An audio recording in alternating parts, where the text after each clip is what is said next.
Vis-à-vis. Visa. Vis-à-vis. Visa. Vis-à-vis. Par rapport à Vis-à-vis. qui et par rapport à quoi? Vis-à. Ah, ok. Salut à tous. Aujourd'hui, je vous propose un petit vis-à-vis. Ça faisait longtemps. Et je vous emmène dans l'une de mes passions qui est l'archéologie. Alors on va aller visiter toutes les réserves du musée d'Aix-en-Provence. Alors je vous dis pas où ça se trouve, hein. Vous comprendrez pourquoi. Parce qu'il y a des véritables trésors là-bas. Mais voilà, je vous emmène avec moi visiter les réserves, les dépôts. Quand même quelque chose d'exceptionnel qui n'est pas donné à tout le monde. Donc profitez-en. Je vais essayer aussi de pas trop me filmer en avant cette fois et de laisser vraiment place aux professionnels, ce qui vous évitera d'avoir trop de conneries, comme à mon habitude. Voilà, en espérant que ça vous plaise, c'est parti, hein. Allez, on va se visiter les réserves archéologiques. Wouh!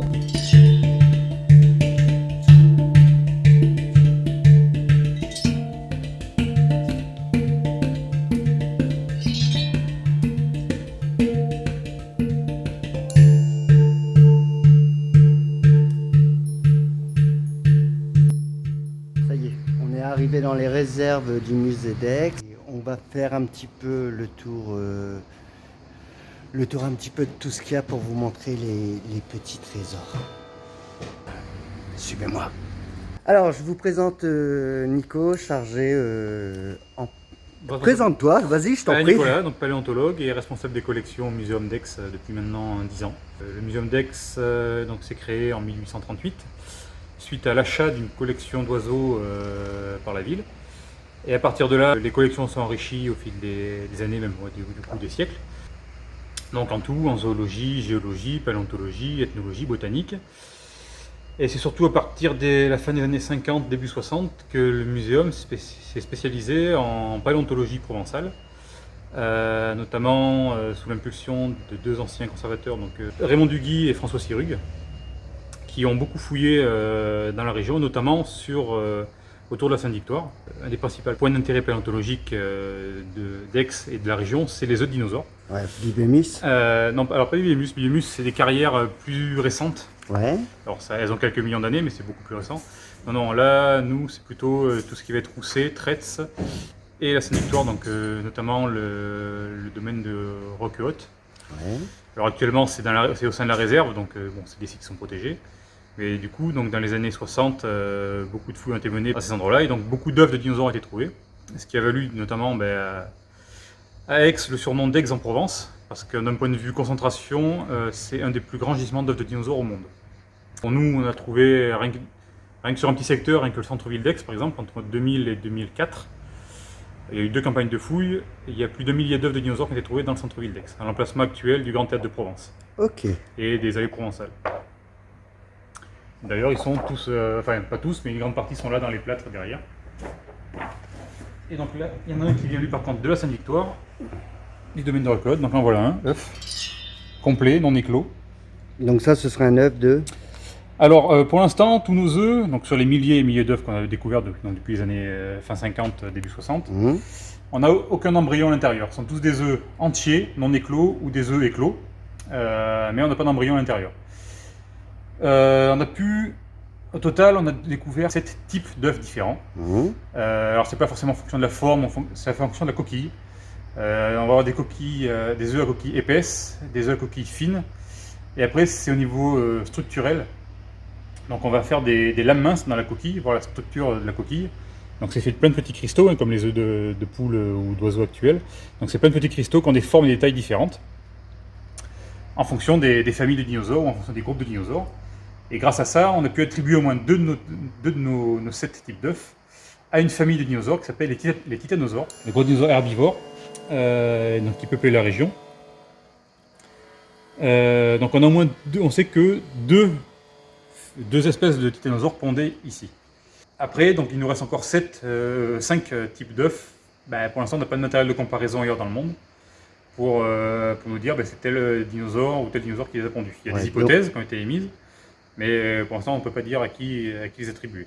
Ok. Et là il y a une étude récente qui vient d'être publiée il y a une semaine qui tendrait à dire qu'en fait certains dinosaures ne pondaient pas forcément des œufs à coquilles dures, mais beaucoup pondraient encore à coquilles molles, ce qui est pour ça qu'on en trouverait très peu en fait, Ok. d'un point de vue fossile.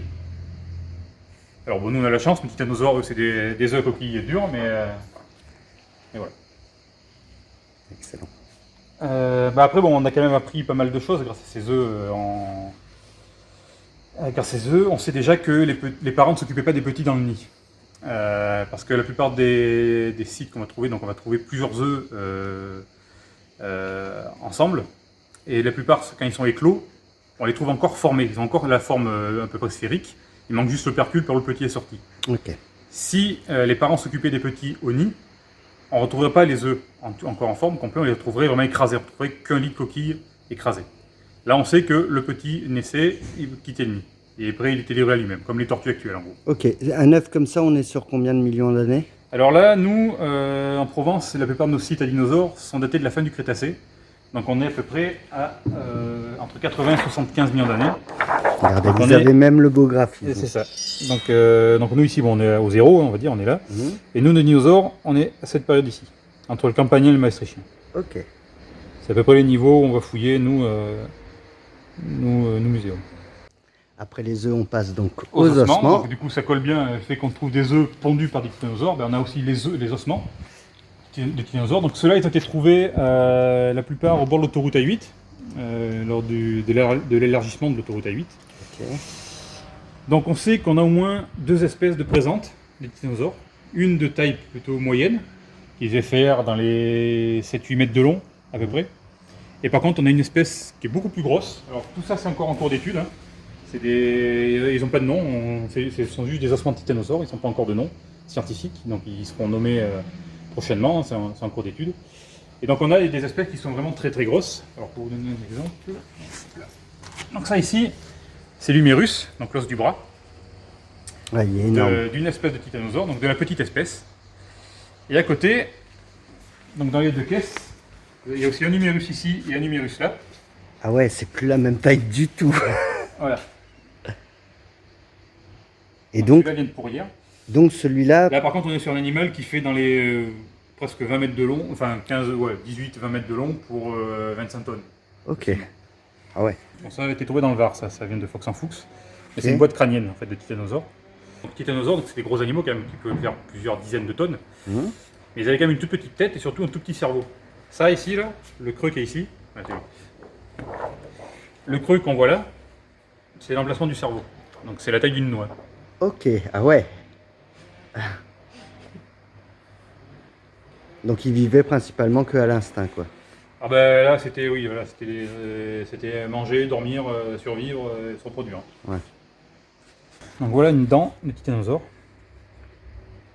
Alors ces gros animaux, voilà, ils avaient des dents comme ça en forme de bâtonnet, qu'ils avaient donc aux avant des mâchoires, ils s'en servaient comme de râteau en fait. Ces animaux, ils attrapaient la végétation, ils tiraient et ils avalaient tout rond. Ok. Alors nous on n'en a pas retrouvé, mais par exemple le spécimen qui a été découvert à Campagne-du-Sur-Aude, donc à côté d'Esperaza, en Pélosaurus, il était en quasi-connexion, l'animal, et en fait toute la cage thoracique était conservée. Et à l'emplacement où se trouvait le gésier estomac, ils ont retrouvé un amas de petits galets qu'on appelle des gastrolites. En fait, c'est des pierres que les animaux avalent, comme certains oiseaux Un actuels. petit peu comme les poules ou Voilà, comme c'est les ça. vaches C'est qui... ça. Ok. Donc en fait, ils avalaient ces pierres, et à l'intérieur de ce gésier, les contractions de ce gésier faisaient que les pierres s'entrechoquaient, broyaient la nourriture directement, et c'est comme ça qu'étaient extraits les nutriments. Ok. Ces animaux ne mâchaient pas du tout leur nourriture. Et- Ils avalaient vraiment tout rond. Et du c'est coup, les ils pierres à l'intérieur. régurgitaient aussi ou Non, pas non, du je tout? pense Non. que non. Et après, donc, du coup, ces pierres, à force de s'entrechoquer, se polissaient. C'est pour ça qu'on on les retrouve dans des galets. On a retrouvé aussi ces pierres dans des coprolites, c'est-à-dire des excréments Oui. fossiles. Du coup, voilà, en fait, ces pierres, pareil, elles s'évacuaient avec le reste, une fois qu'elles étaient bien usées, Ouais. et qu'elles arrivaient à passer par le conduit, elles étaient évacuées. La deuxième espèce qui est assez emblématique de Provence, enfin du sud de la France, c'est lui, c'est l'Arabdodon. Alors lui, c'est un cousin d'un dinosaure qu'on appelle Iguanodon, donc qu'on a retrouvé dans le nord de la France et en Belgique et en Angleterre. Donc lui, c'est le cousin du sud, qui est assez répandu donc, chez nous en Provence, mais on va aussi le retrouver donc, à Esperanza dans l'Aude. Il y a des formes assez proches en Espagne, il y a des formes aussi assez proches en Roumanie et en Hongrie, mais qui sont plus petites, étant donné que cette époque-là, donc déjà l'Europe était très différente d'aujourd'hui. On est au Crétacé supérieur, donc l'Europe c'est un immense archipel. Il y a des îles un peu partout, et donc il va se produire le phénomène qu'on appelle le nanisme, c'est-à-dire que les espèces de grande taille vont devenir très petites, et inversement, les espèces qui étaient plutôt petites vont prendre du volume. Okay. Il y a eu l'exemple plus récent, il y a quelques millions d'années, dans les îles méditerranéennes, où la Sicile, la Sardaigne, tout ça, on avait des éléphants et des hippopotames qui étaient de cette taille-là, et par contre on avait des hérissons qui étaient de la taille presque d'un chien. Ok, ah ouais. Et des cygnes ou des hiboux, des cygnes à taille d'un aigle, et des hiboux de la taille d'un aigle, et des cygnes qui avaient plus de 3 mètres d'envergure. Ah ouais. Donc on avait voilà, les animaux de petite taille devenaient gros et les gros devenaient petits. Et en fait en Europe, avec les dinosaures, c'était le même principe. Hein. Toutes les îles qui étaient Roumanie, Hongrie, on va retrouver des animaux qu'on va retrouver ailleurs en Europe, mais en format miniature. Et après, donc, certains raptors par contre sont très gros en Roumanie et en Hongrie, et ils sont de taille normale, on va dire, chez nous. Donc ce dinosaure, donc Raptodon, il était connu par des zoos un peu partout à droite à gauche. Les premiers ont été décrits par Materon, donc dans les années 1800, j'ai perdu la date, au moment du percement du tunnel de la Meurthe, en fait. On a trouvé des ossements, et donc Philippe Materon, qui était un géologue marseillais, a décrit en fait les premiers dinosaures provençaux, donc Raptodon, et aussi un tyrannosaure, sur la base d'ossements qui a été trouvé comme ça. Mais voilà, ce dinosaure était connu que par des os un peu isolés à droite à gauche, et il a fallu attendre donc 95 et 2007 pour découvrir 2 squelettes quasi complets. Bon, avec les deux on arrive à en faire un à peu près. Ouais. À Vitrolles, en fait, sur le site de Couperigne, donc juste au-dessus de l'Eurocopter, il me semble. J'étais pas là. Et donc on a 2 squelettes quasi complets. Bon, alors là, ça ne se verra pas trop, mais c'est un moulage du sol de fouille d'un des squelettes. Voilà, il y a le reflet du coup, mais en fait on a en marron les os, donc là on a toute une portion de colonne vertébrale, avec les vertèbres qui sont ici. Ok. Là on a des os du bassin, on a toutes les côtes qu'on voit partir un peu à droite à gauche, on a des os des pattes. Et en gros, bon voilà, avec les 2 squelettes, on arrive à faire ce qu'on appelle un composite. Donc on a eu un aspect un peu plus complet de cet animal. Donc là on a quelques os qui viennent du site de Vitrolles. Alors le problème des os de Vitrolles, c'est qu'on est dans des marnes, donc ce sont des boues très fines. Ouais. C'est des sédiments qui sont facilement on va dire malléables aux contraintes géologiques. Ce qui fait que ça va très vite, ça va très facilement se déformer avec les tectoniques. Mais du coup tout ce qui est dedans se déforme aussi. Et du coup on a des vertèbres et des os qui sont aussi déformés à l'intérieur. Donc ça si c'est une vertèbre, mais qui est en mode voilà, un peu crêpe, un peu écrasé. Ok. Mais bon, on reconnaît les structures, on a les zones d'articulation, on a l'épine neurale. Donc on est quand même sur la région, sur des sites très très riches en dinosaures. Ah oui, bon après, c'est riche en dinosaures, mais il ne faut pas oublier qu'un fossile, ça reste quand même quelque chose de très rare. Ouais. Pour qu'un animal ou une plante ou n'importe quoi que ce soit se fossilise, il faut qu'il soit enseveli très rapidement. La plupart des sites où on fouille, que ce soit pour les tyrannosaures, Raptodon ou enfin tous nos dinosaures, en général, ça correspond, alors soit des anciens lits de rivière, soit d'anciens marécages, soit d'anciens bords de lac ou fonds de lac. Ouais. Donc c'est des endroits où il va y avoir l'accumulation, il suffit qu'il y ait une crue, il va y avoir l'accumulation de boue et de sédiments. Les animaux qui vont mourir là vont être vite recouverts et les os vont pouvoir se fossiliser.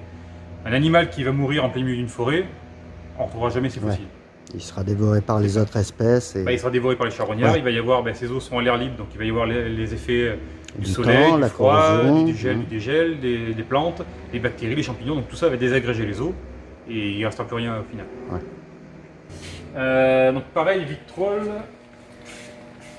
Donc on a des spécimens de belle taille, donc ça c'est aussi un fémur, donc toujours l'os de la cuisse, d'un des rhabdodons de Vitrolles.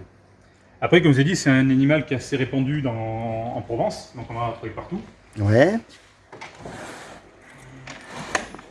C'est bien, c'est tout rangé. Voilà, ça vient d'un peu plus loin, mais ça vient pas très loin de là où on a trouvé les titanosaures. Donc c'est aussi un fémur de rhabdodon, et pareil, en fait, on pensait qu'on avait affaire à des juvéniles et des adultes. Et du coup, il y a quelques années, il y avait une équipe roumaine, cette fois, qui était venue faire des prélèvements comme pour les titanosaures.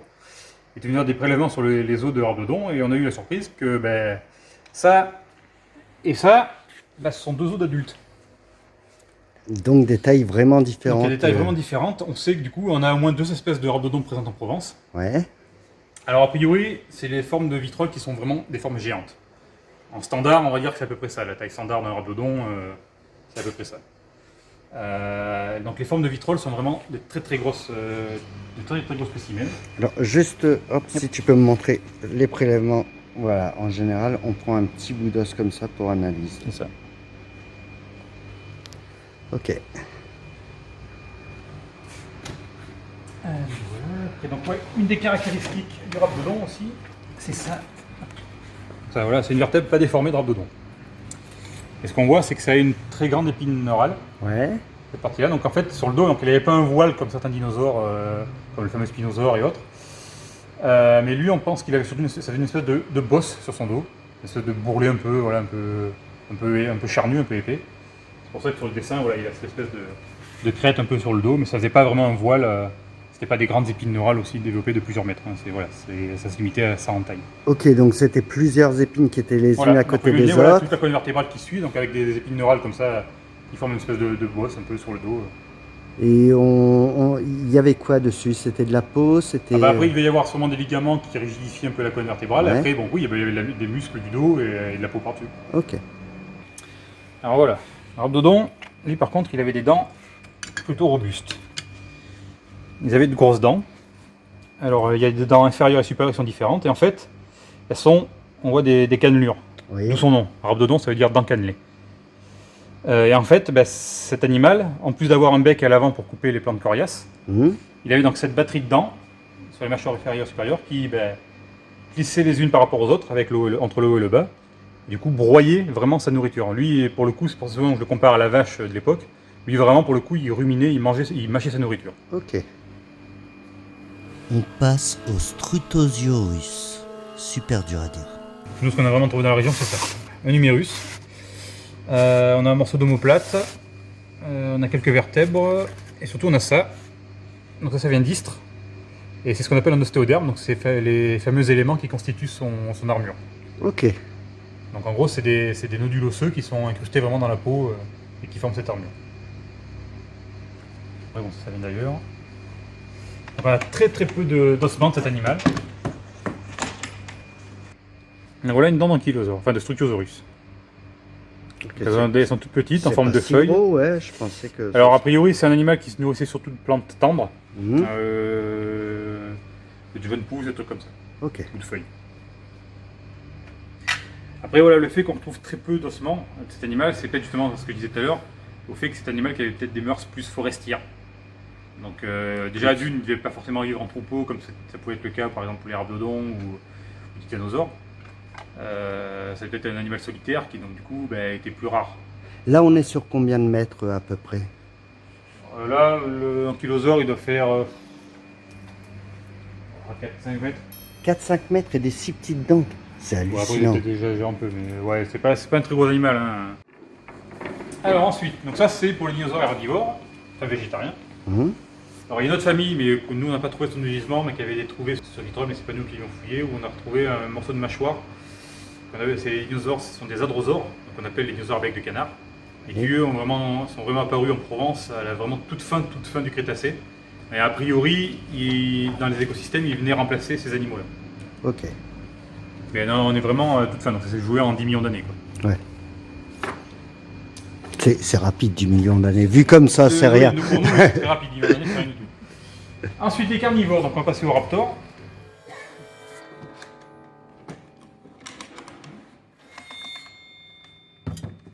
Alors les raptors, on a au moins 2 espèces décrites en Provence.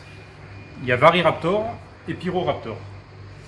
Sachant que Variraptor est un peu plus grosse que l'autre. Alors le problème, c'est qu'il y en a qui estiment que les 2 espèces n'en forment qu'une seule. Donc il y a toujours débat actuellement. Le seul truc, c'est que entre les 2 squelettes, il n'y a aucun os en commun. Donc on ne peut pas les comparer. Ok. Donc c'est plus compliqué. Donc pour l'instant, on va dire qu'il y a le statu quo qui est établi, mais... Et en ce qui concerne les films Jurassic Park, on en est très loin, à part le pouce opposable, et surtout il avait des plumes, Alors c'est c'est ça? pas le pouce opposable, c'est la griffe, griffe rétractable. Oui, tous les raptors sont à peu près sous le même schéma. Hein. C'est des prédateurs très légers, hein. même si certains avec très grosse taille. Nous, le Variraptor, le plus gros, allez, il est à peu près grand comme ça. Ouais, pas si Dans grand que ça. Jurassic Park, c'est pas des vrais Vélociraptors. Ouais, Le vrai Vélociraptor, c'est un animal qui fait 1 mètre de haut. ok, ouais. Et à plume donc ou à peau? Alors bon, nous, bon, depuis 2000... depuis la découverte, enfin c'était début des années 2010, je crois. Il y a un dinosaure qui a été décrit en Chine qui s'appelle Microraptor, où on avait le squelette complet avec toutes les empreintes de plumes conservées. C'était vraiment un raptor. Ok. À partir de là, donc les découvertes de raptors à plumes se sont multipliées. Sur certains os, notamment, alors je crois que c'est le Cubitus, on a pu découvrir des marques qu'on retrouve aussi chez les os d'oiseaux, où viennent s'insérer les plumes. Ok. Et a priori, bon, maintenant on est à peu près sûr que bon, les raptors étaient quasiment tous, si c'était pas recouvert de plumes, avaient au moins un duvet à une période de développement, ou avaient de légères plumes d'ornement. Ils n'étaient pas complètement recouverts de plumes, Ouais. mais ils devaient en avoir quand même un peu partout. Alors après maintenant, c'est qu'à l'époque c'était que les raptors qui avaient des plumes. Bon, maintenant on sait qu'il y a des plumes ou proto-plumes chez différentes familles de dinosaures. Donc il y en a trouvé chez un lointain cousin du tyrannosaure, on a retrouvé aussi des marques, des empreintes de plumes. Ok. Chez certains dinosaures herbivores, notamment de la famille du Triceratops, un très ancien, enfin un cératopsien très primitif qui s'appelle Psittacosaurus. On a retrouvé un squelette, au moins de la partie arrière d'un squelette, avec la queue très bien conservée, et au niveau de la queue il y a plein de filaments, ce qu'on appelle des protoplumes, donc c'est des filaments de kératine qui étaient au bout de la queue, c'est une espèce de plumée au bout de la queue. Je crois qu'il y a un petit dinosaure herbivore qui a été découvert, je crois que c'est en Australie. Pareil, on a une espèce de duvet qui a recouvert son corps, donc voilà, on sait que maintenant les plumes c'est pas que chez les raptors.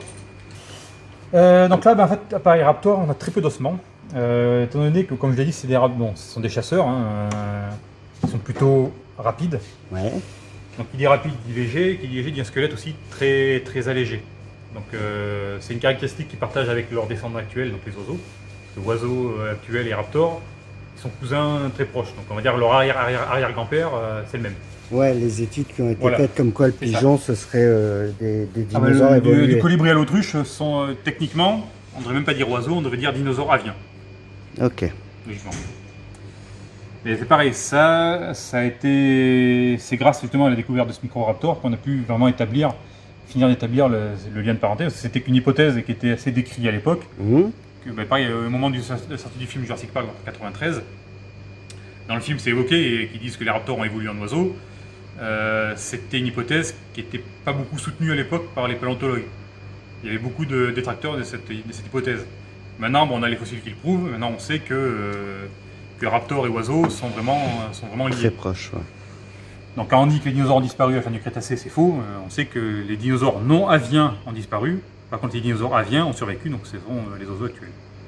Mais du coup, voilà, donc les raptors, ils ont des os creux. Et comme je vous ai dit, là où on fouille nous en général, c'est ancien lit de rivière. Dans une rivière du courant, un os creux, donc c'est fragile. Avec le courant, il va se fracasser sur les rochers au fond de l'eau en roulant. Donc on a très peu d'ossements. Donc là, on a quelques os du fémur, on a des tibias, quelques os des pattes. Là, on a quelques vertèbres. Et voilà, c'est pareil, c'est très abîmé. Là, une petite vertèbre de raptor. Là, une un peu plus grosse, un peu plus visuelle, on va dire. Il faut vraiment avoir l'œil pour les retrouver. C'est hallucinant. Ça ressemble à un caillou alors que. non. Bah, après, l'os il est là sur le caillou en fait. Hein. Ok. Ça, c'est une phalange. Et voilà. Ah, comme quoi on peut passer à côté en pleine nature sans s'en rendre compte, c'est hallucinant. Enfin, si on n'a pas l'œil expert, parce que je suppose qu'à force, Oui. l'œil s'exerce bien. C'est ça. Donc tout ça c'est des dents de raptor. Donc là on voit une un peu plus près. Ok. Donc pareil, bon, c'est vrai que les dents c'est quelque chose qu'on va retrouver assez facilement parce que l'émail est une matière extrêmement solide. Si un os va se dégrader, une dent elle va pouvoir résister plus longtemps. Ok. C'est pour ça qu'on en retrouve autant. Hein. Alors pareil, donc bon ça les dents, on a toute une variété de formes et de tailles différentes. Notamment dans ces petites dents là. Alors ça, bon, ça on les trouve pas à l'œil nu. Hein. En général, quand on peut, on va ramener du sédiment ici au laboratoire, qu'on va laisser tremper dans de l'eau avec de l'eau oxygénée, comme ça cette roche va devenir de la boue. Cette boue, on va la tamiser avec des tamis de différentes tailles. Mhm. Et après, tout le résidu dans ces tamis, on va les trier sous loupe binoculaire. pour retrouver des micro-œufs, donc notamment des dents. On va retrouver des petits gastéropodes, qui sont des excellents marqueurs de ce qui va nous permettre de dater les terrains. On va retrouver des petits bouts d'os, on va retrouver des petits bouts de coquilles, on va tout retrouver. Et du coup, on sait que grâce à ces petites dents, il y a une assez grande variété en fait, de morphologie de ces petites dents. Et on sait qu'il y avait d'autres espèces de raptors présentes en Provence, autres que Pyroraptor et Ariaptor. Là, par contre, on est sur des raptors de la taille d'une poule. Ok, ouais. Donc c'est vraiment des tout petits raptors. Mais bon, là, tant qu'on n'aura pas un squelette complet ou semi-complet, on ne pourra pas décrire une nouvelle espèce de raptor juste sur la base de dents. C'est trop faible, trop léger en caractéristiques pour pouvoir dire on a cette nouvelle espèce juste avec une dent. Non. Ok. C'est vraiment des restes plus complets. Et ensuite, donc dernière espèce, scientifiquement, c'est un dinosaure carnivore. Ouais. Alors ce n'est pas un tyrannosaure, c'est pas du tout la même famille. Il appartient à une famille qu'on appelle les abélisauridés. Donc c'est des gros carnivores qu'on va retrouver en Amérique du Sud, Madagascar, Inde et du coup en Europe. Donc ce sont les gros prédateurs de l'époque. Hein. Alors ce qu'on a trouvé de cet animal,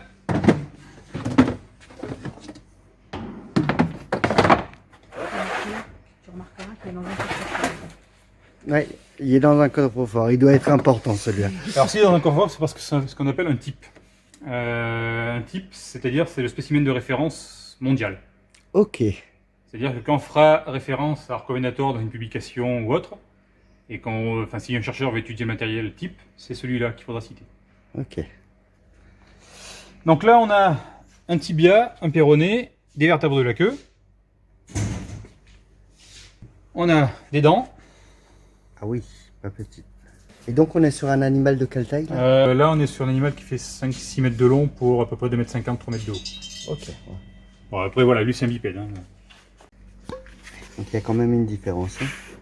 Mais du coup, la pièce principale qui nous a permis de décrire l'espèce, c'est ça. Donc cet os-là, c'est en fait tout l'arrière-crâne. C'est une grosse partie de son crâne. Donc en gros, ici, on a l'articulation de la colonne vertébrale. Et qu'ici, le trou, donc c'est la sortie, donc le cerveau est là, c'est le démarrage de la moelle épinière. Ok. Donc en gros, le cou s'articulé ici, et on a l'orbite ici. L'œil est là. Et l'avant du museau est par ici. Ok. Donc nous, notre abélisaure, sa caractéristique, c'est la présence ici, donc l'orbite est ici, donc au-dessus de cet œil, mais jusqu'à l'arrière du crâne, et on sait que ça se prolongeait jusqu'à l'avant du museau, de cette espèce de gros bourrelet osseux, tout ça là. Ouais. Ce gros bourrelet osseux, c'est une caractéristique qu'on ne retrouve pas chez d'autres abélisaures.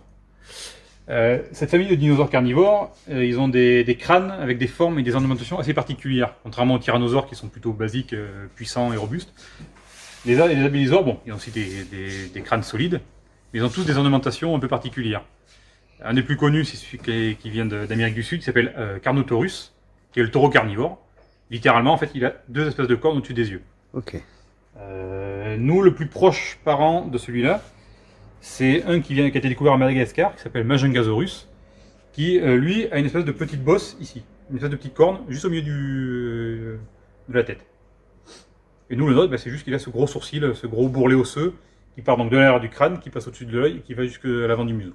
Ouais, un petit peu comme notre néandertalien qui avait ce Bourrelet orbitaire, voilà, en gros, c'est le néandertal de... C'est ça. on simplifie comme... voilà. Donc voilà, pour Arco. Et aujourd'hui, à l'époque, on arrive encore à découvrir des nouvelles espèces. En général, chaque année, on trouve une vingtaine de nouvelles espèces de dinosaures valides. Ok, ah ouais. Oui, à peu près tous les ans. On estime qu'on a à peu près entre 10 et 15% des espèces... Enfin, on connaît à peu près 10 à 15% des espèces de dinosaures qui ont vécu. Ok. Sachant que il y a certaines espèces où peut-être que leurs fossiles seront très rares. Il y a eu quand même 65 millions... Enfin, pour les derniers, on va dire, pour les derniers dinosaures, il y a eu 65 millions d'années qui sont passées. Donc il y a eu 65 millions d'années d'érosion. Nous c'est pareil, nous en Europe, on a eu toute une histoire ancienne. Donc entre le parti médiéval, tout le reste, il y a eu des constructions, il y a eu des terrains qui ont été rasés. Enfin, c'est très compliqué. Il y a très peu maintenant, à part quelques zones isolées, notamment en Argentine, c'est là où il y a beaucoup de découvertes qui se font actuellement. Parce que il n'y a pas des grandes zones où il n'y a pas eu l'action de l'homme directement, donc ça a été plus ou moins protégé. La seule contrainte, c'était l'érosion naturelle. Mais bon, il y a des espèces qu'on ne pourra jamais être sûr, enfin on ne pourra jamais connaître la diversité totale de toutes les espèces disparues. Je parle des dinosaures, Ouais. mais depuis l'apparition de la vie jusqu'à maintenant, il y a des Ouais, espèces il y a qu'on ne eu connaîtra un- jamais. Alors, commencer par la zoologie. On est parti, là. Une partie.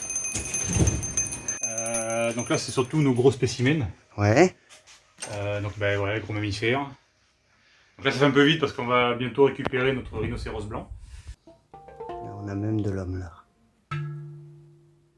Bon, ça, c'est des mannequins pour des... Ouais, des pour les différentes expos, les... Donc voilà, donc, bon, certains de ces spécimens sont plutôt récents, donc ce sont des animaux qui ont été percutés sur le bord des routes ou qui proviennent de parcs zoologiques, hein, Ok. sont morts de vieillesse ou de maladie. Maintenant, on ne prélève plus directement les animaux dans la nature. Ah, c'est-à-dire qu'ils vous appellent les zoos pour vous dire telle espèce est morte, est-ce que ça vous intéresse, c'est ça? Bon, là, ça fait quelques années qu'on n'est plus trop en contact. Bon, beaucoup de nos zoos, nos animaux, on va dire, exotiques, proviennent Ouais. du zoo de la Barbin. Ok. Voilà, le problème, c'est qu'on a une chambre froide qui est pleine, donc ça fait quelques années qu'on a un peu rompu le contact, parce que bon, d'une, c'est pareil, il faut avoir la place de stocker les animaux. Quand c'est un petit lapin, un truc comme ça va, ça prend pas de place. Et si c'est un tigre, un lion, ou pire, voilà, un rhinocéros, il faut arriver à le stocker. Donc bon. Là, pour l'instant, on n'a plus trop de contact avec eux. Quand on aura notre futur centre de conservation, je pense qu'on pourra reprendre les contacts. Parce qu'après, c'est pareil, faire naturaliser un animal, c'est pas donné. Donc bon, on n'a pas forcément des budgets illimités, donc Ouais. ça revient vite cher. Donc, Ça coûte cher un empailleur et tout ça pour des alors, animaux taxidermiste, spéciaux alors, comme le ça? problème, maintenant, un des gros problèmes qu'on va avoir, au point de vue des taxidermistes, c'est la rareté du métier. Il n'y a Parce que plus plus ça personne qui va, veut le plus les faire? taxidermistes vieillissent et Ouais. beaucoup partent à la retraite sans successeur. Il y a très peu de taxidermistes en France. Alors, pourtant, il y a toujours une formation, il y a toujours un CAP qui se fait, Ouais. notamment un sur Lyon et un sur Tours. Enfin, jouer les Tours. Mais le problème, c'est que c'est des CAP en apprentissage et que beaucoup de taxidermistes, surtout les vieux qui partent à la retraite, ne veulent pas prendre d'apprenti, ou s'ils veulent un apprenti, c'est pour reprendre la boutique derrière. Ouais. Et c'est vrai que maintenant, beaucoup de jeunes taxidermistes, en fait, sont plus orientés à venir travailler en muséum. Parce que bon, d'une, il y a tout le travail de restauration du vieux spécimen à faire. Et puis disons qu'il y a aussi, on va dire, le côté un peu plus éthique. Parce que bon, un taxidermiste, on va dire lambda, il a beaucoup travaillé avec des chasseurs. C'est que de plus en plus, il y a des questionnements vis-à-vis de la protection de l'environnement qui se posent. Et du coup, c'est vrai que certains jeunes taxidermistes vont faire travailler en muséum où les spécimens qui vont rentrer, il y a des traçabilités, c'est des animaux, bon, certes de parcs zoologiques, mais au moins, voilà, c'est pas des animaux qui ont été prélevés dans la nature ou aux caisses. Donc ça, voilà, la plupart des spécimens ici sont plutôt des spécimens récents. Alors, on va aller voir après la pièce d'à côté. Je finis mon petit tour. Ouais. Parce que c'est quand même impressionnant d'arriver dans une réserve comme ça avec autant d'animaux. Par exemple, les deux loups qui sont ici sont des loups français. Donc un qui vient de... Alors, Vient de l'Isère. j'avais fait le musée d'Aix, fut un temps quand il était encore ouvert, et il y avait une louve qui s'était fait écraser C'est en celle-là. Italie, c'est Ah celle-là. non, pas en Italie, au Keras. Au Keras, Mais voilà. c'est une louve d'Italie. Enfin, les loups qu'il y en a actuellement en France, Hum, c'est des loups italiens. La souche française du loup européen, enfin du loup gris, ouais, a disparu dans fin des années 30. Le dernier spécimen a été tué dans le Limousin. Les loups qui reviennent actuellement en France, c'est la souche italienne. Donc c'est une sous-espèce. Donc c'est Canis lupus, mais italicus. ok. Donc c'est la souche italienne. Ouais, un petit peu comme les ours qu'on a réintégrés parce que la souche française C'est ça. était perdue. C'est ça. Ouais. Alors par contre, le loup est revenu de façon totalement naturelle. Il n'a jamais été réintroduit, il est venu totalement naturellement. Donc nous, c'est l'espèce italienne, mais il pourrait y avoir dans le Pays Basque et autres, ça pourrait être une espèce ibérique, parce qu'il y a une sous-espèce de loup, Ouais. typiquement espagnole, qui pourrait traverser les Pyrénées, et a priori, bon, celle-là, elle se cantonne à l'Espagne. Elle ne traverse pas les Pyrénées. Alors que voilà, l'espèce italienne, elle vraiment traverse les Alpes sans souci. Ok. On va pouvoir continuer. De toute façon, je ne vous fais pas tout voir parce qu'il y a trop de choses à voir. Et puis il y a le plaisir aussi d'aller les découvrir en musée quand ils sont exposés. Alors ça, c'est un type de collection particulier qu'on appelle en pot. Ouais. En fait, ce sont surtout des collections scientifiques. Parce que souvent, quand donc ça date des années 60, 70, pardon. Quand des scientifiques vont faire des prélèvements de la nature, Ouais. suivant les pays où c'est, il n'y a pas forcément des bonnes conditions, que ce soit température, humidité. Il y Conservation. a des animaux, des spécimens qui peuvent très vite se décomposer. Du coup, il faut faire, si on veut ramener les spécimens en métropole pour les étudier plus calmement, il faut les préparer.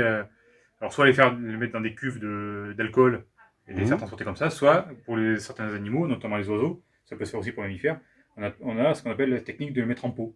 C'est-à-dire, on va inciser au niveau de l'abdomen et enlever la peau comme une chaussette pour vraiment enlever tous les muscles sous la chair, garder vraiment juste la peau. Et après, il suffit de mettre du rembourrage à l'intérieur et on a les spécimens comme ça. Ok. Donc, c'est surtout des spécimens des collections d'études scientifiques. Ok, on continue. Et donc là, Je suis comme un gamin là, c'est excellent. donc là, c'est la petite salle des oiseaux. Donc c'est là, dans cette salle où on a les oiseaux de l'origine, Ouais. enfin certains des oiseaux de l'origine du muséum, donc qui sont là depuis 1838, enfin qui sont au muséum depuis 1838. Au total, il y avait pas loin de 600 oiseaux qui avaient été achetés à la ville à cette époque-là. À l'heure actuelle, il nous en reste un peu plus de 400. Parce que bon, le muséum a eu des histoires un peu chaotiques entre fermeture et ouverture, pillage pendant la Seconde Guerre mondiale, et stockage un peu aléatoire. Donc il y a des spécimens qui ont été très abîmés et qui ont dû être jetés. Mais bon, là, on a quand même encore, enfin, pour la collection d'origine, on a encore une belle portion quand même de cette collection d'origine. Et pourquoi aujourd'hui on n'a plus de muséum à Aix-en-Provence? C'est quand même impressionnant parce que le musée était en centre-ville, donc rue Esparia. Ouais. Il avait été mis là en fait dans un bâtiment qui était loué par la ville. Mais il avait été mis là de manière provisoire depuis 1950. On a fermé en 2014 parce que le bâtiment avait été vendu et que la ville ne pouvait pas garder le loyer qui était demandé par le nouveau propriétaire. On ne pouvait pas garder le bâtiment. Donc pour l'instant, toutes les collections étaient rapatriées ici aux réserves. Donc ici, les réserves avaient déjà été déménagées bien avant. Ça, c'est depuis 2002 que les réserves sont ici. Donc pour l'instant, il y a ce nouveau projet de centre de conservation, donc de vraies réserves. Ouais. Bon, là, ça en est, mais le problème c'est on commence à être plein. Et bon, on peut pas. Enfin, les conditions de conservation sont respectées, mais elles ne sont pas optimales. Ouais. Avec un centre de conservation, là, on a vraiment des conditions optimales. C'est-à-dire que, par exemple, là, il n'y aura pas de bureau au milieu des collections. Les collections seront dans des salles hermétiques, fermées, et il n'y aura accès que pour sortir les spécimens pour des expos ou pour des prêts. Ok. Ou pour études. Mais, c'est un kiwi? Ah oui. Oui, c'est un kiwi. Ah ouais, c'est un kiwi. C'est impressionnant. C'est dommage que ça reste en réserve. Alors, je peux comprendre aussi pour les études, c'est quand même plus pratique. Bon, après, la zoologie, ça sort rarement pour études maintenant.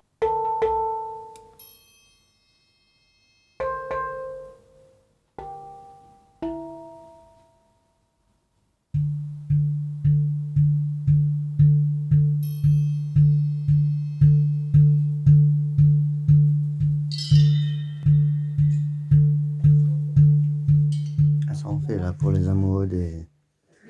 sur l'ensemble des collections de zoologie, c'est quand même les oiseaux qui représentent le plus grosse part. Hein. Ouais. On doit avoir à prélever. On doit avoir au total en zoologie, enfin animaux naturalisés, on doit avoir dans les 2000-2500 spécimens. Ouais. Les oiseaux représentent quasiment 2000. Ok. Et donc ici on va retrouver tout ce qui est botanique. Qu'est-ce que tu entends par là? Toute une partie de la botanique, donc ce sont tous les herbiers. Ouais. Alors là, ce sont surtout les phanérogames, c'est-à-dire les plantes vasculaires, les plantes à fleurs, tout ça. Donc beaucoup de nos vieux herbiers sont un peu abîmés, sont un peu anciens. Bon, celui-là, il date de 1912, donc ça va. Mais il n'est pas, d'un point de vue conservation, il n'est pas top. Parce que les plantes ne sont pas fixées, ouais. Donc elles peuvent bouger, il suffit de faire tomber la feuille, tout se répand par terre. Là, elle est toute seule, il n'y a qu'une planche, mais il faut imaginer une laisse entière. On fait tomber la liasse, tout se vide, il faut retrouver après. Donc depuis quelques années, on a des ateliers de restauration qui ont lieu. Bon, alors là, du coup, avec la crise sanitaire, ça fait un petit moment qu'il n'y a plus d'atelier.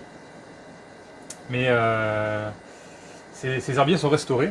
Donc on va enlever aussi ces vieux papiers, parce que souvent ils sont empoisonnés. Parce qu'à l'époque, les anciens botanistes, pour protéger leur collection, ces fameuses attaques d'insectes, il n'y avait pas les moyens d'aujourd'hui. Souvent, les herbiers étaient badigeonnés avec des composés de mercure ou d'arsenic. Enfin, avec des produits à l'intérieur duquel il y avait du mercure ou de l'arsenic. Ouais. Donc nous, avec ce qu'on veut, c'est éliminer tous ces polluants. Donc on va virer tous ces vieux papiers. On va détacher quand c'est possible, ou carrément fixé, comme là, par exemple, il n'est pas fixé. On va tout mettre sur des planches Voilà, ça c'est du papier neutre. On va remettre la planche dessus, on va bien la fixer avec des petites bandelettes. On va remettre toutes les étiquettes d'origine parce que c'est là où il y a toutes les infos. Ouais. Donc même si les étiquettes sont empoisonnées, ben, au moins déjà on a enlevé le papier de base. Donc au moins il restera que ce petit machin de, on va dire, de pollution. Et toutes les infos ici, par exemple voilà, cette plante, c'est un iris qui date de 1875. Ok. Ah ouais. C'est marrant, une belle conservation encore. Hein. Donc voilà, donc tous nos herbiers, voilà, on a ce truc de... ça c'est un alguier. Alors, ce qui est particulier avec les algues, c'est que bah, ça conserve bien les couleurs, par contre. Ouais, j'avais l'impression que c'était du dessin. C'est pas du dessin, non, Ah, mais non, en fait, les alguiers, c'est particulier. Il suffit juste de le faire... En fait, ça se fait sous l'eau. Enfin, ou au moins dans une bassine, il suffit de glisser la feuille de papier sous l'algue qu'on veut garder. Ouais. On lève doucement pour faire évacuer l'eau. Après, il suffit d'étaler avec un pinceau, bien étaler notre algue sur le papier. Et après, il suffit de laisser sécher. Magnifique. Donc voilà tout ça. En lien avec ça, il y a ce qu'on appelle la carpothèque.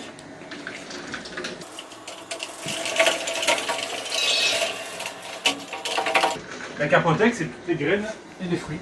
En fait, graines et fruits. Et la plus grosse graine qu'on peut trouver dans le monde, c'est celle-là. Oh. C'est le fameux coco-fesse. Ok. Donc en fait, une noix de coco, hein, c'est une noix de coco, un palmier. Bon, après voilà, on va avoir des graines, un peu de tout. Alors d'ailleurs, pendant que je te tiens au frais, toi tu fais quoi exactement ici? Tu es quoi? Alors moi de base je suis paléontologue, car je suis rentré au muséum il y a 10 ans, c'était pour les fouilles, pour une campagne de fouilles sur le bord d'autoroute A8. Ok.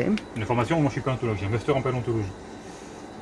Et après en fait, au début c'était que pour un an, puis pendant ma première année il y a la fameuse collection d'ostéologie qui est arrivée au muséum. Et je sais que je m'étais blessé sur le terrain donc j'étais resté ici. Et du coup, quand le camion est arrivé pour décharger tous ces œufs, j'avais fait un premier listing un peu rapide au fur et à mesure que ça sortait.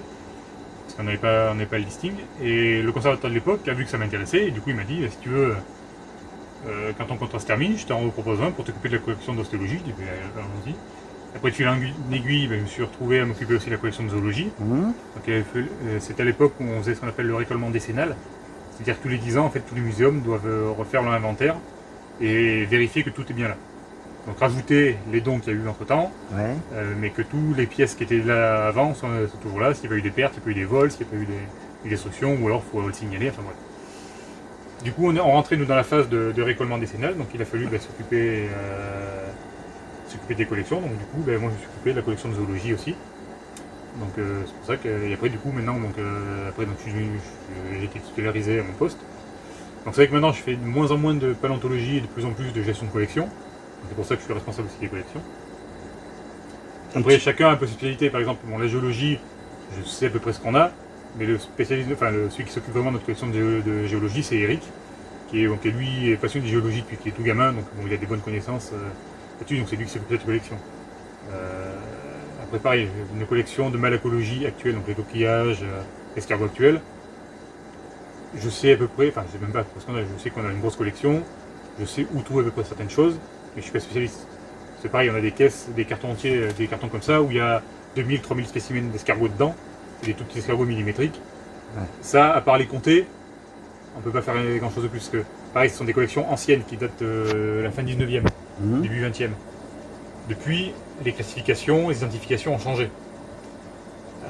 Si on n'est pas spécialiste, parce que rien que sur un carton où il y a 2000 spécimens, on peut y passer une année entière. Si on n'est pas spécialiste. Et du terrain, t'en fais encore ou... Oui, tous les ans on fait une campagne de fouilles, on fouille à Sainte-Victoire. Donc dans la réserve Sainte-Victoire, ça fait partie du plan de gestion de la réserve, donc on a des fouilles. Donc tous les ans, on arrive à faire au moins du terrain, à fouiller un peu. Si, ça. Par contre, la phase terrain, c'est un truc qu'on a toujours gardé. Mais après, c'est donc la partie paléontologie, c'est-à-dire un laboratoire, toute la partie dégagement, j'en ai plus fait depuis quelques années maintenant, malheureusement. Vas-y. Alors, on en est où? Donc après, collection de paléontologie, donc bien sûr, il y a les dinosaures, mais c'est toutes les vieilles collections. Donc on a de la paléobotanique, donc ce sont des plantes notamment qui viennent du site des Patriardex.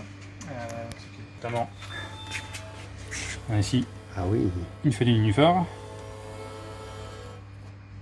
Donc ça fait partie de la paléontologie, la paléobotanique, donc c'est toute l'étude des plantes fossiles. Donc on a des collections un peu de tous les âges, des plantes. Après on va avoir la collection de paléontologie invertébrée. Donc ça va être les plus connus, ce sont les ammonites, hein, les fameux céphalopodes marins. Ouais, tout ce qui est trilobite et tout ça. Voilà. Alors trilobite c'est autre chose, c'est des arthropodes. Mmh. Évidemment, j'ai pas pris les bons. Alors là c'est pas le plus représentatif, mais voilà, les ammonites, les fameuses animaux en spirale. Oui. Mais qui sont des céphalopodes, donc des cousins des sèches et des calamars. Ok. Actuels. Là pour l'instant l'allée on l'utilise pas trop parce que de ce côté-là on a toute la collection de géologie. Mmh. Alors bon, on a mis, c'est symbolique, hein, les panneaux d'interdiction et de radiation, parce qu'en fait on a certaines roches sont naturellement radioactives. Oui. Mais du coup, en prévision de nos futures réserves, notre futur centre de conservation, justement on a fait tester les rayonnements de certains minéraux, certaines caisses, pour pouvoir s'équiper en conséquence de matériel de stockage adapté, pour pouvoir, dans nos futures réserves, éviter d'avoir des problèmes plus tard. Et donc du coup, de ce côté, on a toutes nos collections de géologie aussi. Donc ça va être des roches et des minéraux, pareil, du monde entier. Donc on a tout, on a des quartz, on a de la fluorine, de la barytine, toutes les pierres qu'on peut imaginer, toute la roche qu'on peut imaginer. Voilà, on a au moins un échantillon de chaque presque. C'est pas tout. Il y a tellement de variétés différentes, on ne peut pas tout avoir. Mais presque, par contre, en géologie, on a presque tous les pays du monde qui sont représentés. Il en manque très peu. Ok. Et là, je vois qu'on a des bustes, alors pourquoi? Alors, les bustes, plutôt ici, de ce côté-là et de celui-là ici, c'est des bustes de phrénologie. Phrénologie. Alors, la phrénologie, c'était une pseudo-science, ou maintenant c'est considéré comme pseudo-science, en fait, où on pensait que chaque trait de caractère d'une personne pouvait être déterminé en faisant des mesures sur son visage, sur son crâne. Mmh. Notamment la fameuse bosse des maths, ça vient de là. Par exemple, là on voit sur le côté, ici, il y a une zone qui s'appelle le calcul. Donc si justement on était en bosse, on avait plutôt, c'est quand on était plutôt une des propensions à être bon en maths, alors que si c'était en creux, on était plutôt mauvais tout ce qui était mathématiques. Ouais, c'est totalement, maintenant c'est très bien que c'est totalement faux comme hypothèse. Ça date des années, de la fin des années 1700, c'est une très vieille science. Hein. Après il y a aussi tout ce qui était de l'époque. Les maladies, c'est quand on attribue maintenant des maladies génétiques ou mentales, mais bon, à l'époque, on ne savait pas ce que c'était, donc souvent, les bustes sont appelés idiots. Ici, il y en a quelques-uns. C'est juste en fait, c'est des personnes qui avaient développé des malformations suite à un arrêt de la croissance, notamment. Mais on va avoir aussi des érudits, on va avoir des voleurs, des assassins.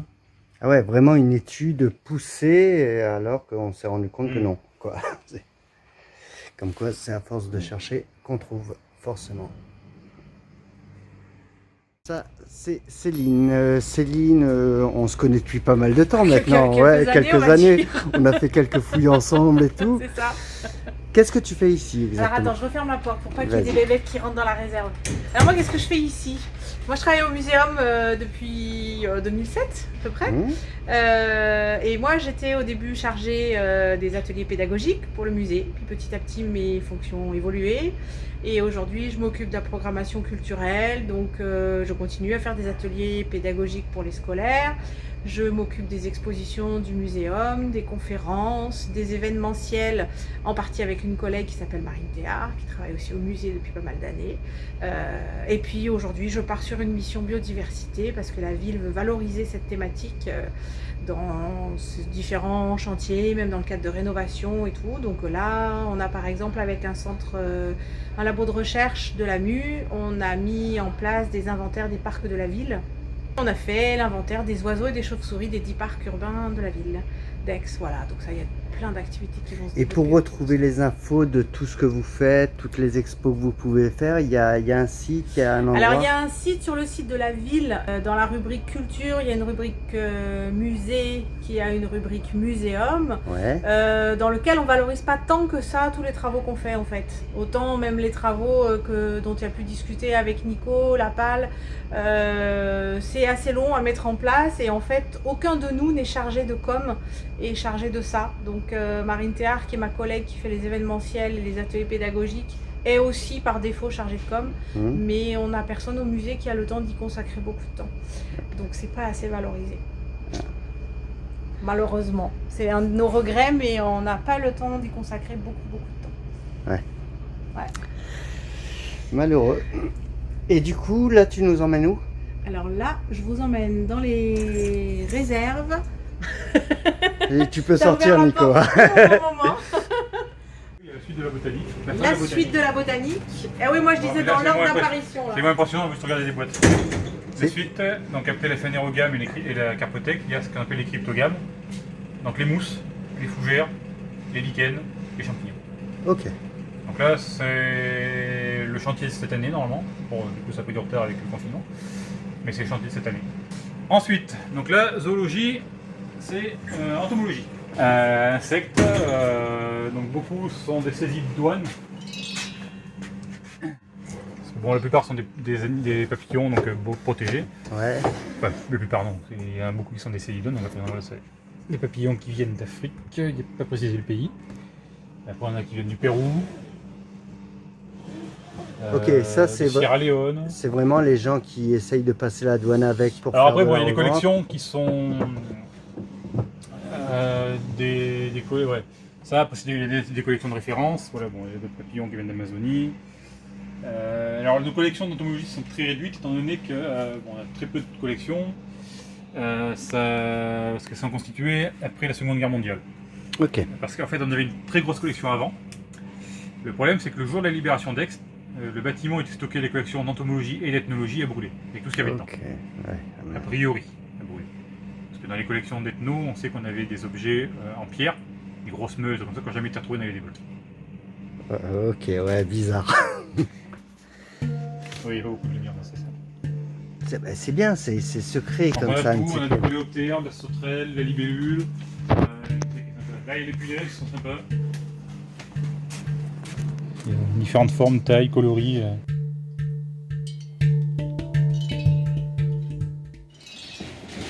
Alors on a aussi encore des Alors ensuite- spécimens de lézards. Là, après, donc, on attaque la suite de zoologie, donc toute l'herpétologie, donc lézards, varans, iguanes. Alors, les anciens spécimens sont naturalisés. Maintenant, ce qu'on fait depuis quelques années, on fait des moulages sur tout ce qui est animaux aquafines, Ouais. donc c'est-à-dire les reptiles, donc lézards, serpents, iguanes, amphibiens, poissons. On fait des moulages. Donc c'est-à-dire on va voir l'animal frais. Ouais. Donc, par exemple celui-là, il vient de Koudou, Celui-là, non, Non, il vient c'est- de Gémenos, Gémenos. mais donné par des coups douces. Voilà, donné par la dame qui est là, juste derrière. Attends, on va se mettre à la lumière. En fait, bon, ce lézard, c'est un lézard osselet qui s'était noyé dans une piscine, ça. Ouais. Et du coup, donc c'est un gros lézard osselet, un très beau lézard osselet, un mâle. Beau, hein. Et donc du coup, pour une expo, on a voulu le faire faire. Du coup, ce qu'on a fait, donc le spécimen était dans la chambre froide, donc on l'a confié à des prestataires donc, qui sont spécialisés dans le moulage d'animaux. Ils ont mis l'animal dans la position qu'ils voulaient. Ils ont pris son empreinte avec un silicone, qui va prendre donc chaque détail. Hein, quand on regarde de près, on voit bien toutes les écailles qui sont bien taillées. Après, donc, une fois qu'on a le moule en silicone, il suffit de couler de la résine dedans. Et on a une copie conforme de notre lézard. Ok. Ce qui fait que du coup, après on a une copie du lézard, donc il suffit de le repeindre.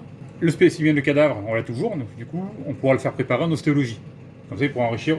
Avec un spécimen, du coup, on peut avoir deux types de collection. Ok. L'animal. Sachant que ça se conservera de toute façon C'est ça. mieux pour les expositions. C'est ça. Puis disons, voilà, ça vieillira beaucoup plus. À la limite, ça se cassera. Au Ouais. pire, ça se recolle. Au pire, vu que la matrice existe, on sait qu'on pourra refaire notre tirage. C'est pas un problème. Alors que les spécimens, souvent naturalisés, et quand on les regarde de près, les vieux spécimens de lézards et autres, les écailles continuent à se desquamer, donc en fait les écailles continuent à perdre des s'enlever, écailles, enfin, ça se défaire, ça se déchire, ça se casse. Et là par contre, à restaurer, c'est beaucoup plus compliqué. En répertorié comme ça de tout ce qui est vivant, vous avez combien à peu près? Parce que c'est énorme, j'ai l'impression. Ça représente absolument rien du tout. C'est une goutte d'eau dans l'océan de la diversité, ce qu'on a. Ah ouais.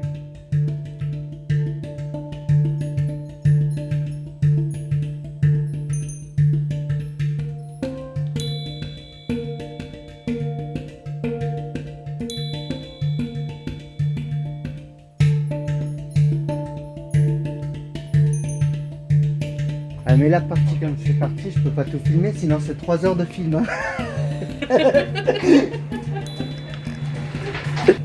Donc voilà par exemple un exemple aussi voilà, Vas-y. du fait d'avoir le spécimen frais, c'est que là, ici et là, donc ça c'est un petit requin mako qu'on avait récupéré. Donc là il y a le moulage du requin. Ok. Et là on a fait préparer ce même requin en squelette, en ostéologie. Ok. Du coup en fait voilà, avec un spécimen, un seul requin, on a pu avoir la copie en résine et son squelette. Donc la fin des oiseaux, les poissons, le fameux, ben là voilà, je parlais en forme fossile, on voit là actuel. Donc le fameux Garpic alligator. Donc on voit que c'est les grosses écailles en forme de losange là, qui sont très, très dures. Donc ceux-là ils viennent du golfe du Mexique. Et après voilà, donc tous les poissons, donc maintenant on les fait émouler. Donc par exemple les fameux œufs de lump qu'on mange pendant les fêtes, le poisson qui les pond c'est ça. Ok. La baudroie, tu l'as la baudroie? Ouais. La fameuse queue de lotte qui coûte un bras comme poisson, bah c'est ça, la lotte. Ce qu'ils vendent comme queue de lotte, c'est ce poisson-là. Ah, c'est marrant comme c'est. La baudroie. Et en fait, la queue de lotte, c'est juste ce morceau. Ok. En fait, ce poisson, il n'y a que de la tête et après, c'est pour ça que ça coûte si cher. C'est impressionnant, je la voyais pas plate comme ça en dessous. Mais si, non, et là, en fait, c'est un petit canne à pêche à l'avant, en fait, ça s'en sert. Il y a une sorte de petits plumeaux, donc ça l'agite Ça attire. pour attirer les poissons et après, ça aspire avec sa grande bouche. De toute façon, on a tout ce qui est poisson ballon. Les poissons porc-épic, les poissons hérissons.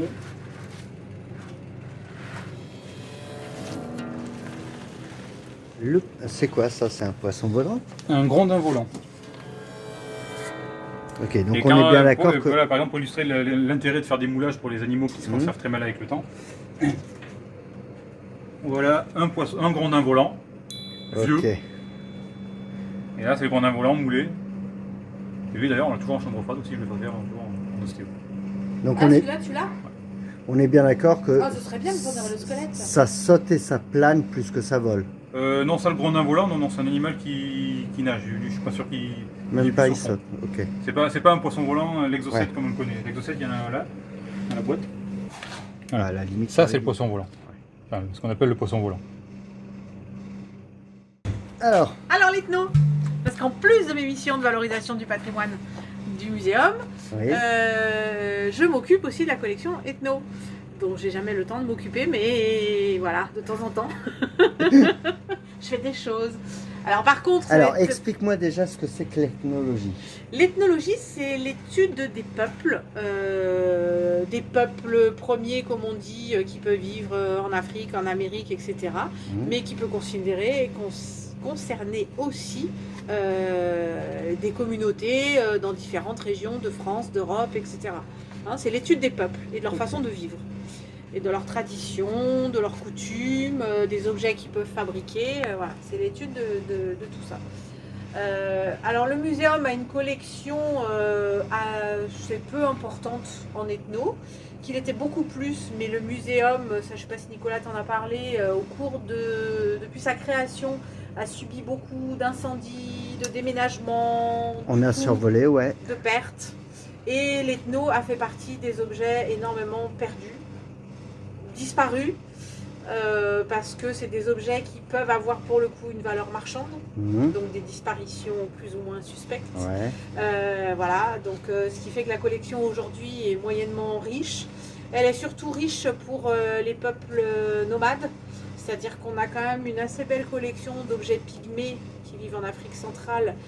C'est un peuple qui aujourd'hui vit encore au cœur de la forêt, fabrique des objets à partir des éléments de la forêt.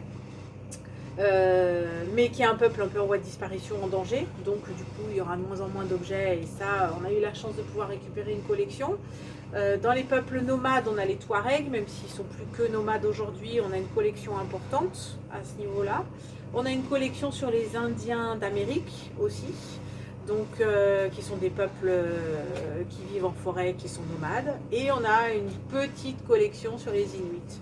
Donc c'est vrai que notre thématique, on l'oriente plutôt là-dessus aujourd'hui sur la collection ethno. C'est les peuples qui vivent dans un environnement et qui sont dépendants de cet environnement, et d'étudier comment ils exploitent cet environnement. Ça, c'est le mamelon d'un dromadaire qui est récupéré, séché et utilisé comme petit coffre pour contenir différents ingrédients que les femmes utilisent pour pour le parfum, pour se parer le corps, Ok. etc.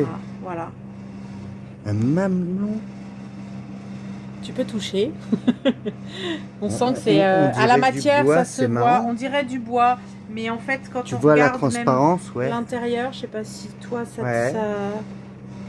Voilà, quand on commence à regarder dans le détail, on se rend compte qu'effectivement, ça ressemble plus à une peau qu'à du bois. C'est rigolo. Et après, on retrouve des motifs qui caractérisent un peu les Touaregs avec des formes très géométriques Ouais. qui se parlent les unes les autres. Voilà. Vas-y, pendant que tu fouilles, je regarde un peu. Alors là, on rentre dans les plumes.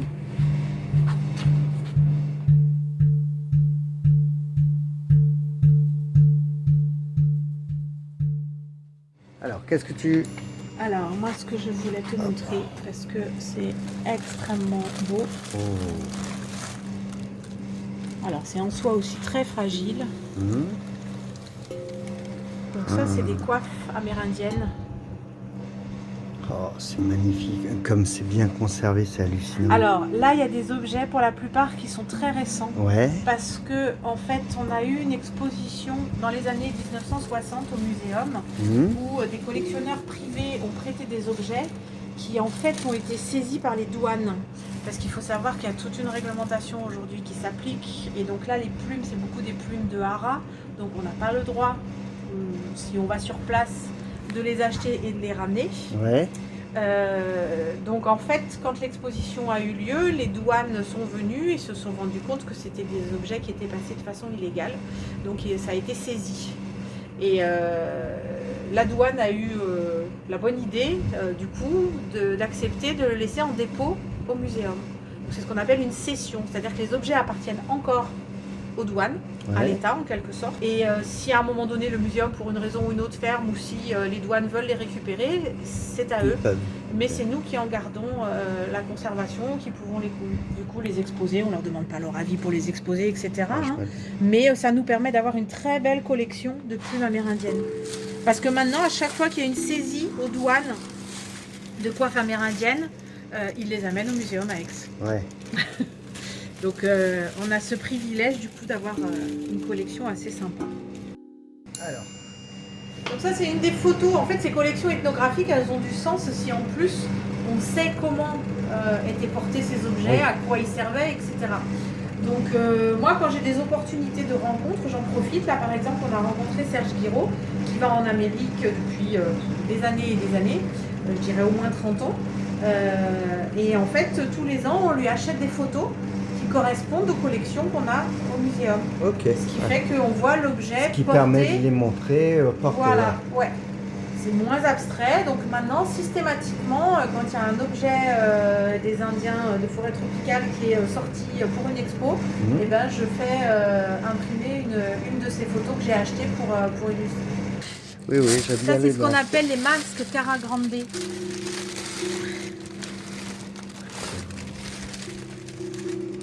Ah ouais. Alors là, il y a tout un fait travail. de plumes, je sais pas si ça se voit, mais... Alors, c'est des plumes de impressionnant. haras qu'on voit ici. Je montrerai après parce qu'on a la chance d'avoir encore, voilà. Et ça, faut que je te les sorte des sacs, ça va pas ressortir. On a encore là, un bout de la résine qui sert à coller toutes les petites plumes sur le masque. Ou je sais pas si elle serait réutilisable aujourd'hui, hein, Ouais. c'est plus sa valeur de témoignage comme objet. Alors il est pas si joli que ça parce que là il y avait encore des détails qui n'y sont plus. Et en fait les plumes qu'on voit ici, elles se mettent tout autour du masque. Ok, Donc, oui, donc ça prend une amplitude. c'est un de- volume Wow. énorme. On a Qu'est-ce plein de que je peux petits dire trésors Parce que là, cachés. voilà, ça c'est un de mes chouchous. Et celle-ci de coiffe est apparemment pas très courante. La personne qui fait les photos, Serge Guiraud, donc qui est Ouais. passé dans nos collections et qui est photographe, n'est pas certain de l'identification. Ok, donc la tête à première vue se mettait ici. À première vue se met là, et puis ça c'est en hauteur. C'est en hauteur ou tu Moi où je ça dirais tombait ça, mais je sais pas, on sait pas. On sait pas. On sait pas. On sait pas, et par contre il y a des plumes de haras, mais pas que, parce que les vertes a priori ce serait peut-être pas du haras. Voilà, ça c'est des choses, si un jour j'ai le temps de le faire revenir pour qu'il me réidentifie toutes les plumes. Ah ouais. Parce qu'il était passé rapidement et voilà.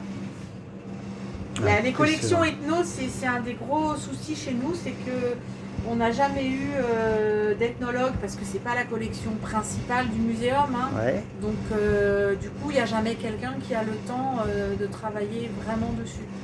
Moi, mon petit temps, c'est quand on est obligé de faire ce qu'on appelle aujourd'hui le récollement. Tous les 10 ans, l'État nous oblige à faire un récollement.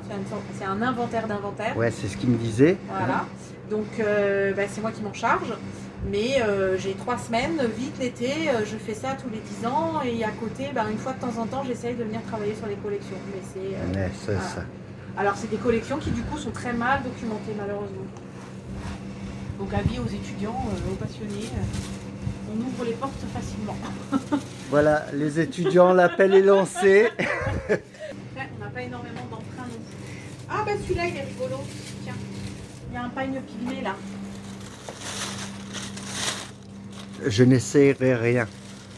Je le signale, voilà. Moi non plus. Voilà. Donc voilà, ça c'est un pagne. Alors ça c'est des choses aujourd'hui qui sont plus très courantes. Donc voilà. Là, avec Après, ces- quand je suis parti en Afrique, ils en fabriquaient encore pour les rituels, Ouais, il y a pour des certaines choses qui sont danses fabriquées encore pour. qui- ouais. Ouais. Et c'est un boulot de fou. Hein, Ah mais c'est un boulot de malade parce que là tous les petits nœuds qui sont faits avec le raffia, c'est impressionnant quoi. Même dans les teintures, les. Donc celui-là il est assez chouette quand même. Voilà, après j'ai pas grand chose à te sortir. Là il y a une coiffe qui est magnifique mais elle est très fragile. Ça je veux pas Ouais. je veux pas la défaire. Et puis il faut garder le mystère aussi. Il y a pas puis, mal ce de sera- choses, donc voilà. Ouais. C'est ça. Déjà, là, vous en avez pris plein les yeux normalement. J'ai un truc plus anecdotique que je voulais peut-être te montrer, mais tu vois, je sais si voilà, ils sont là. Je savais qu'ils étaient rangés. Alors ça, c'est ce qu'on appelle un tapa pygmée. Ouais. Le tapa, c'est très connu en Océanie, mais c'est moins connu en Afrique, et pourtant il y a beaucoup de peuples en Afrique qui en fabriquent. C'est à l'intérieur de l'écorce des arbres, il y a une matière végétale qu'on Un petit appelle peu le libère, fibreuse, un peu ouais. fibreuse. Et bien ça, c'est cette partie-là. Donc elle est tapée avec une masse pour être étirée.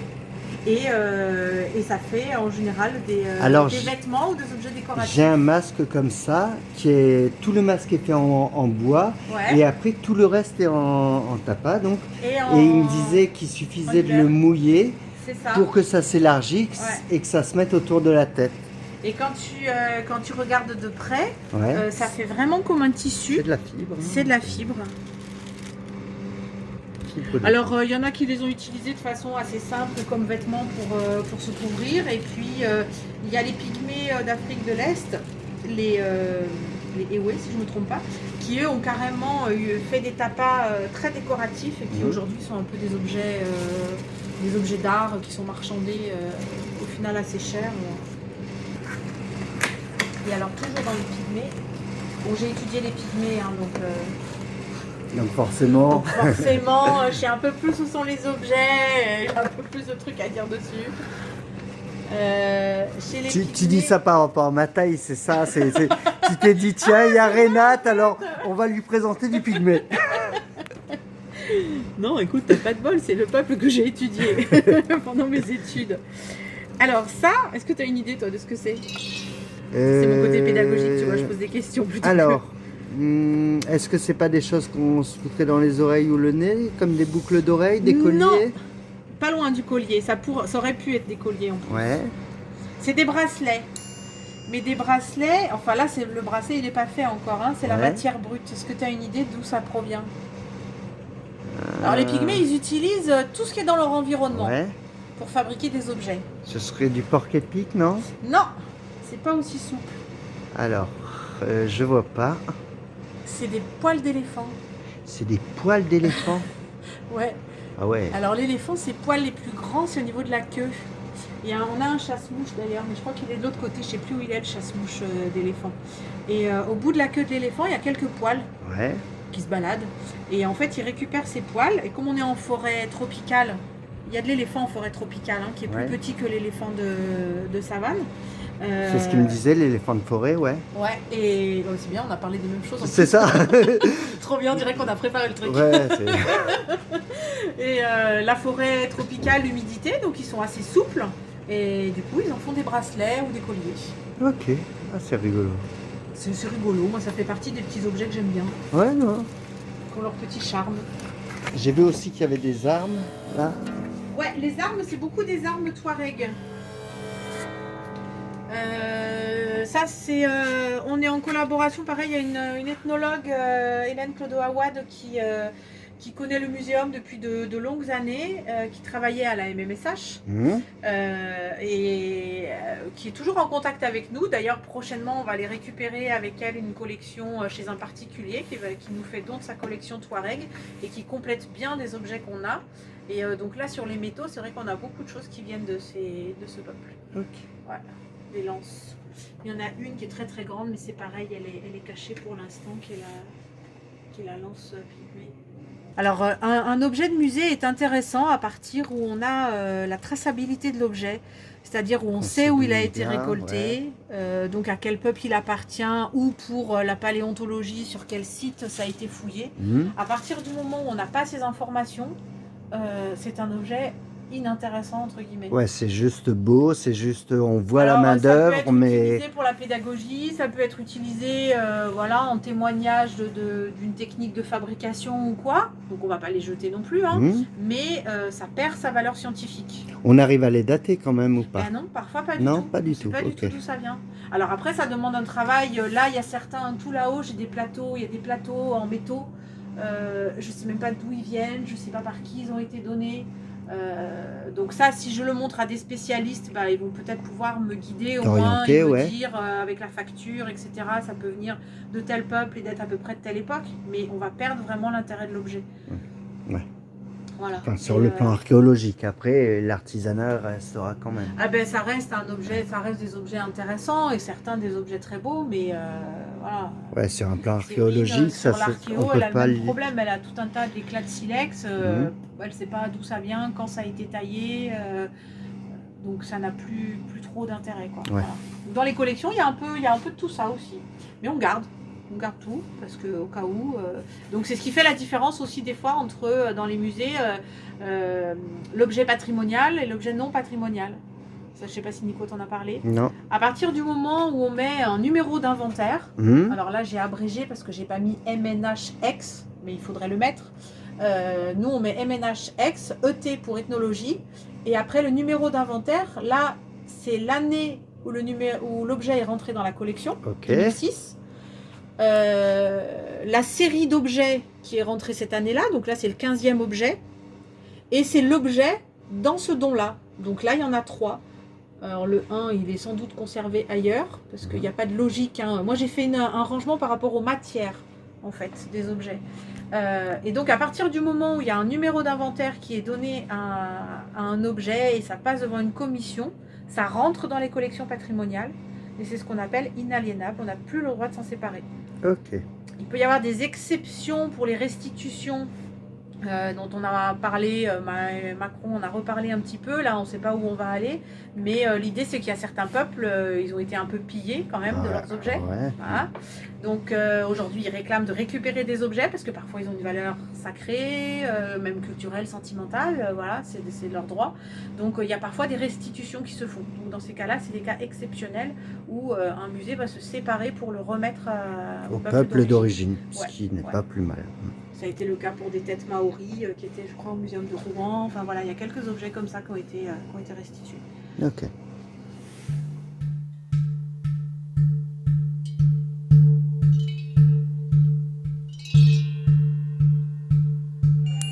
C'est pas des petites réserves, hein. C'est vraiment c'est vraiment impressionnant tout ce qu'on peut trouver. Et tout ça c'est noté, c'est répertorié, c'est facilement retrouvable grâce au travail de chercheurs hein, qui sont là et qui au quotidien entretiennent les collections. Ils font un boulot de dingue, un boulot de conservation de dingue et Et en même temps, il répertorie tout, il range tout, histoire que tout puisse être retrouvé. Et pour pouvoir faire des expositions, impressionnant.